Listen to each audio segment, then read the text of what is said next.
اعوذ باللہ من الشیطان الرجیم پناہ مانگتا ہوں میں اللہ کی شیطان مردود سے۔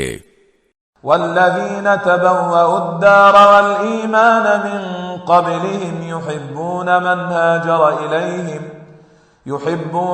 هاجر إليهم ولا يجدون في صدورهم حاجة مما أوتوا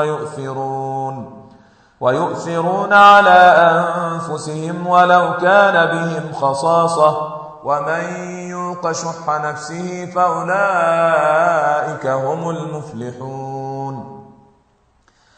اور یہ مال فے ان لوگوں کا حق ہے جو پہلے ہی سے اس جگہ یعنی مدینے میں ایمان کے ساتھ مقیم ہیں۔